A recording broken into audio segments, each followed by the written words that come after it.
الحمدللہ رب العالمین الصلاۃ والسلام علی سید المرسلین اما بعد فاعوذ باللہ من الشیطان الرجیم بسم اللہ الرحمن الرحیم السلام علیکم۔ پروگرام روشنی کا سفر لے کر آپ کا میزبان طاہر محمود آپ کی خدمت میں حاضر ہے۔ پروگرام کا عنوان ہے حضرت عائشہ صدیقہ رضی اللہ تعالیٰ عنہا کی سوانح حیات۔ اس کے اوپر ہم پچھلے پروگرام میں گفتگو کر رہے تھے۔ پروگرام کا سلسلہ وہیں سے شروع کرتے ہیں اور عذرا ندوی صاحبہ سے گفتگو کا آغاز کرتے ہیں۔ اچھا، میرا سوال یہ ہے کہ چونکہ سیدہ حضرت عائشہ صدیقہ رضی اللہ تعالیٰ عنہا فصیح و بلیغ تو تھیں ہی، تو طب کے حوالے سے ان کی کیا خدمات تھیں، اس میں کیا کردار تھا ان کا؟ جی، اچھا سوال ہے آپ کا۔ دیکھیے، فن طب جو ہے،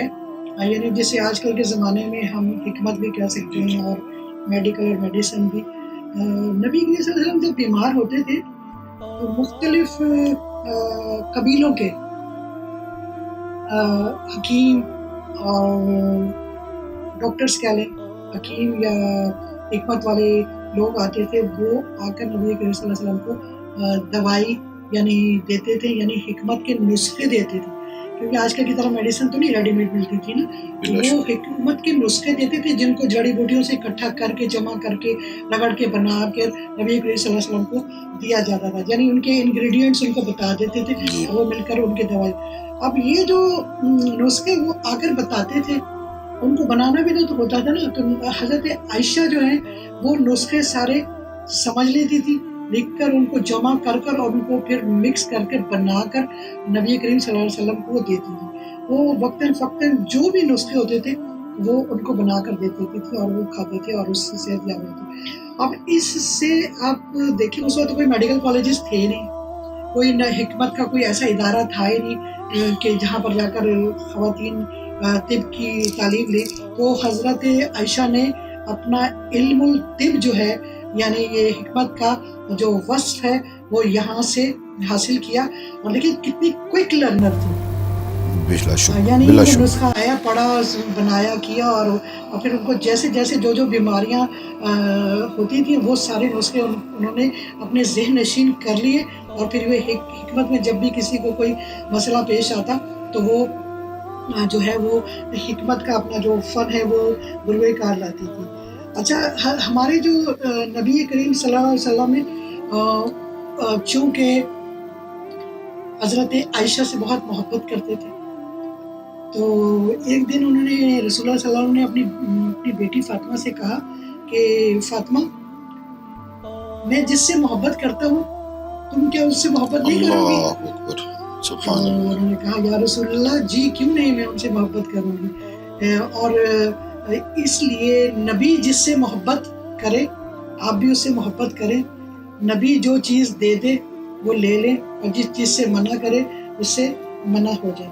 اچھا، بخاری کی ایک حدیث کا مفہوم ہے کہ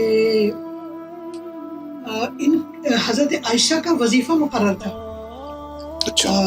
ماہانہ، وہاں کے اس وقت کے جو خلیفہ تھے وہ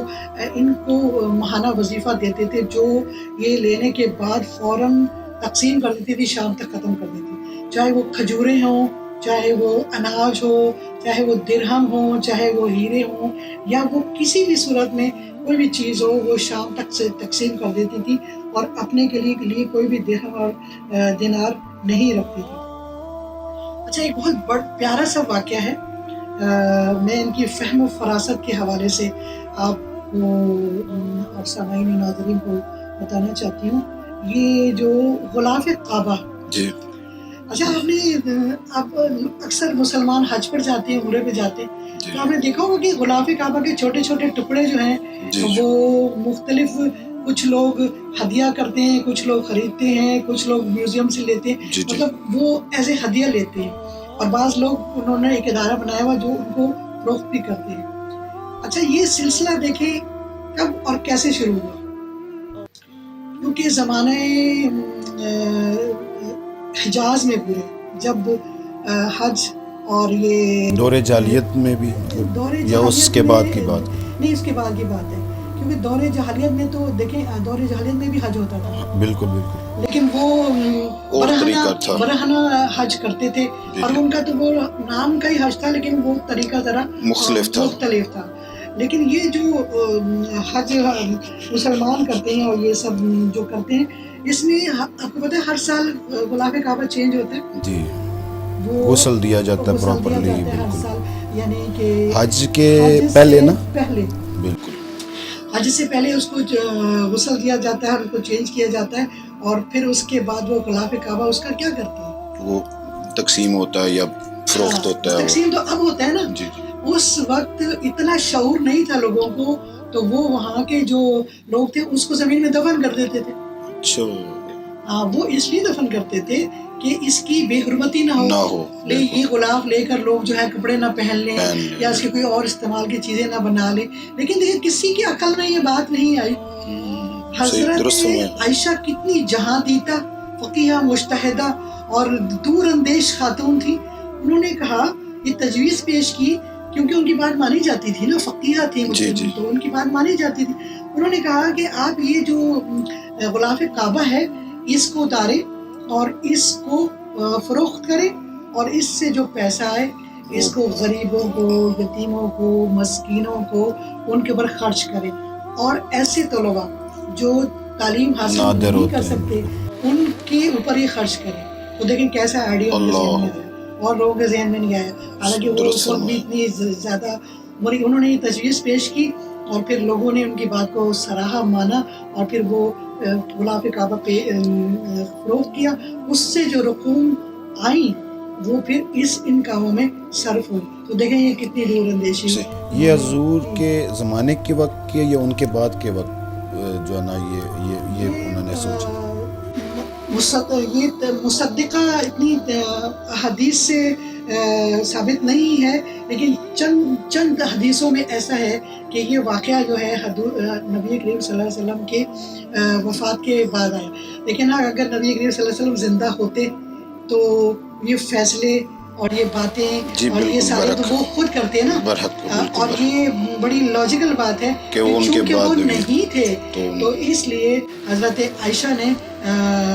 جو ہے، دیکھیں فتوے انہوں نے نبی صلی اللہ علیہ وسلم کی موجودگی کے بعد دیے ہیں، ان کی موجودگی میں کوئی فتویٰ نہیں دیا، اور اس کے بعد انہوں نے سارے یہ احکامات کیے، اور یہ اس طرح کے کام بھی انہوں نے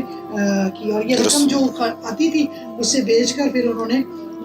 وہ کیا. اچھا، ایک اور میں کہ آپ کو ذرا